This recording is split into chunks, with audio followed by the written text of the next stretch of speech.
Assalamualaikum warahmatullahi wabarakatuh. Saya mendapat keterangan dari Syekh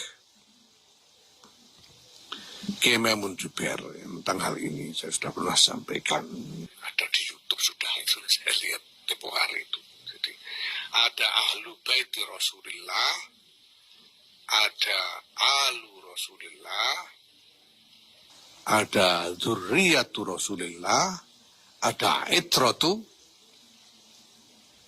Rasulullah. Ya. Ahlu baiti Rasulullah itu siapa? Ahlu baiti Rasulullah itu ya beli. Jadi pada ada satu riwayat Rasulullah pada satu ketika melingkupi dengan selendang. Ya. Beliau bersama Sayyidina Ali, Siti Fatimah dan dua orang putra mereka Hasan dan Husain. Dan Rasulullah mengatakan hadza ahlu baiti. Jadi ahlu baiti Rasulullah yaitu Kanjeng Nabi sendiri, Sayyidina Ali, Sayyidatina Fatimah, Sayyidina Hasan dan Sayyidina Husain radhiyallahu anhum. Itu ahlu baiti Rasulullah sallallahu alaihi wasallam sebagaimana yang dinyatakan sendiri oleh Rasulullah sallallahu alaihi wasallam. Nah, kemudian ada alu Muhammad. Menurut Kiai Maimun Jubair, alu Muhammad ini adalah dari Bani Hashim. Itu semuanya alu Muhammad, Bani Hashim dan Bani Abdul Muttalib. Ini alu Muhammad. Ini termasuk Sayyidina Abbas dan keturunannya, ini alu Muhammad. Sepupu-sepupunya Kanjeng Nabi dan lain sebagainya. Ini alu Muhammad. Ya tentu saja yang mukmin ya. Abu Lahab enggak termasuk ya. Yang mukmin Sayyidina Hamzah itu alu Muhammad. Keluarga dari Bani Hashim dan Bani Abdul Muttalib. Kemudian ada dzurriyyatu Rasulullah sallallahu alaihi wasallam. Siapa dzurriyyatu Rasulullah ini? Siapa saja yang lahu nutfatun nubuwah. Siapa saja yang punya garis keturunan baik dari laki-laki maupun perempuan. Itu dzurriyyatu Muhammadin sallallahu alaihi wasallam. Kita tahu bahwa kalau yang diklaim sebagai keturunan Nabi yang terkenal sekarang ini adalah dari keturunan Sayyidatina Fatimah. Ya, itu berarti perempuan. Yang dihitung itu dari nasab, dari jalur perempuan. Ya. Makanya nggak dibilang dzurriyyatu Ali, nggak dibilang dzurriyyatu Ali, karamallahu wajhan, dzurriyyatu Muhammad, walaupun dari perempuan Siti Fatimah. Dan putra Siti Fatimah yang kemudian punya keturunan itu bukan cuma Sayyidina Hasan dan Sayyidina Husain, ada yang lain, ada Ummu Kulsum dan lain-lain. Yang punya keturunan juga. Kemudian Kiai Maimun juga menyebut Siti Ruqayyah dan Siti Zainab itu juga ada keturunannya. Ini semuanya dzurriyyatu Rasulullah. Baik dari jalur laki-laki maupun perempuan. Ya, makanya saya katakan bahwa kiai-kiai di Nusantara ini insya Allah dzurriyyatu Rasulullah semua gitu. Karena dari dulu ada tradisi campur yang tidak karu-karuan. Sudah tidak ada lagi parameter bahwa laki-laki perempuan dari Bani Hashim atau Bani Mustafa di Nusantara atau Bani Abdul Muttalib di Nusantara ini perempuannya harus menikah dengan laki-laki dari Bani Hashim juga. Itu dari dalam tradisinya tadinya tidak ada di Nusantara. Kenapa lah orangnya belum banyak? Nah sekarang kalau ada Bani Hashim punya anak perempuan mau dikawinkan dengan Bani Hashim laki-laki sudah tidak ada lagi, ya terpaksa dikawinkan orang Jawa. Dikawinkan sama orang Sunda, orang Minang dan lain-lain. Jadi ini udah campur. Tapi semuanya dari keturunan itu memiliki nutfah, nubuwah ini yang semuanya berada disebut sebagai zuriyatu Rasulullah SAW. Itu sudah biasa dari dulu, itu campur karuan. Ya makanya juga jadi saya sempat pernah mengulas tentang nggak usah baca-baca lah soal ini, pokoknya tahu lah ini. Saya tentu ini yang maksud adalah itu. Kemudian ada itratu Rasulullah SAW. Karena Rasulullah bersabda, taraktu lakum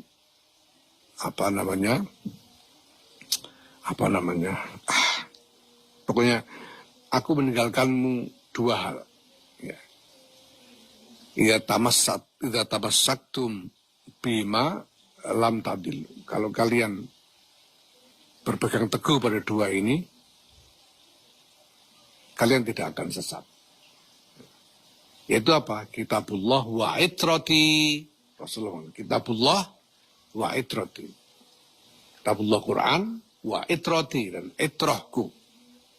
Atau kama qala sallallahu alaihi wasallam. Nah, itrah ini menurut Kiai Maimun adalah keturunan Rasulullah yang dari generasi ke generasi ini alim semua. Sampai ke Sayyidina Ali karramallahu wajhah ini sampai itu alim terus, nggak ada yang goblok, itu namanya itroh itu. Kalau dari generasi alim terus itu baru itroh. Kalau ada yang goblok, ada yang nggak karu-karuan, ya itu bukan itroh namanya. Yang dipegang itu yang itroh ini, yang alim terus dari generasi ke generasi. Ya maka di sini dikoyidi, ulamanya nggak dikoyidi, ayyuhal ulama, titik nggak ada koyid. Tapi wasadatul atqiya, dan sayyid-sayyid yang bertakwa, dikoyidi dengan atqiya. Di sayyid yang nggak bertakwa nggak diajak, cuma yang takwa aja yang disuruh ini, ya gitu. Ya gimana lagi, memang begitu. Min ahli sunnati wal jamaah, dari kalangan ahli sunnah wal jamaah, ahli madhahibil a'immatil arba'ah, dari kalangan ahli madhabnya imam 4. Antum, anda semua, qad akhadtum, telah mengambil anda semua al-uluma, ilmu-ilmu, liman dari orang-orang qoblakum sebelum anda, man qoblakum dan orang-orang sebelum anda, liman qoblahu dari orang-orang sebelumnya. Bittisali sanadi, dengan sambungnya sanad ilaikum kepada anda semua. Karena dalam tradisi ahlus sunnah wal jamaah ini sanad ini kunci.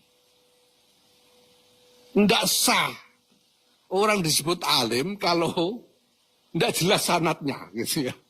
Itu tidak sah. Sanad ini kunci. Saya sudah terangkan sejak awal ketika bicara tentang Rasulullah sebagai sirajan munira, tentang sanad ini. Ini kunci. Karena agama tidak boleh ngarang sendiri itu.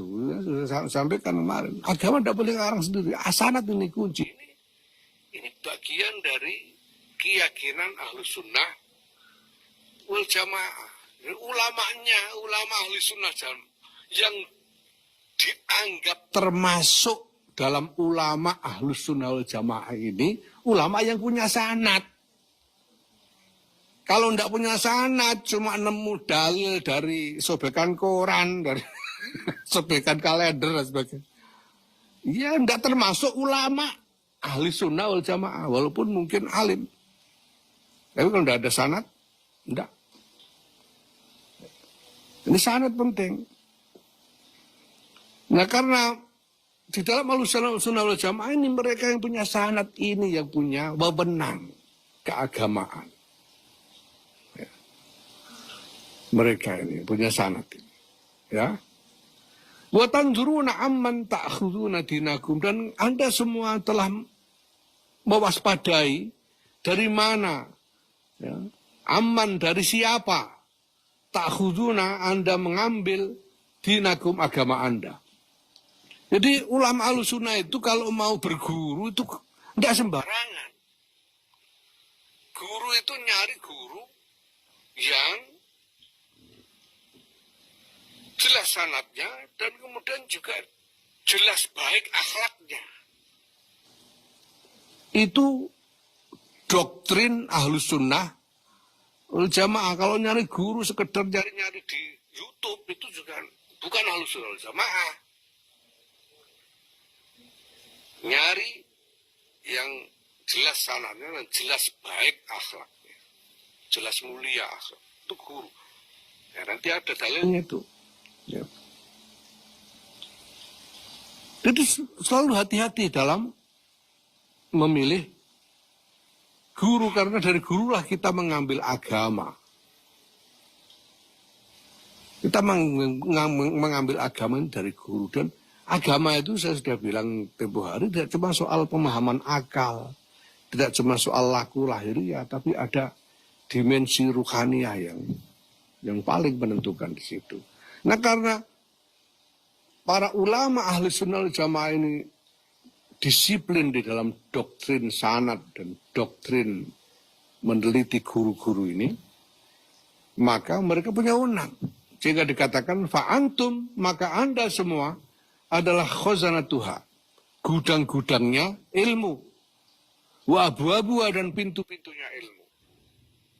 Wala tu'tul buyuta, dan janganlah kalian semua memasuki rumah illa min abwabiha, kecuali dari pintu-pintunya. Faman, maka barang siapa ataha, memasuki rumah-rumah min ghairi abwabiha, tidak dari pintu-pintunya, orang macam itu yang masuk rumah ini rumah itu masuk tapi tidak lewat pintu, itu sumya, dinamai sarikon, maling. Jadi masuk rumah itu lewat pintu, kalau masuk rumah sana rumah sini nggak lewat pintu, lewat gendeng semua, maling namanya gitu. Gitu. Nah ini kenapa? Ini yang pertama-tama diajak. Karena yang dibutuhkan oleh dunia, oleh umat, adalah jawaban dari agama. Dan yang berhak menjawab atas nama agama, itu sekali lagi adalah ulama. Maka Hadratus Syekh Muhammad Hasyim Asy'ari memulai semua ini dengan menyeru para ulama. Terima kasih sudah menonton.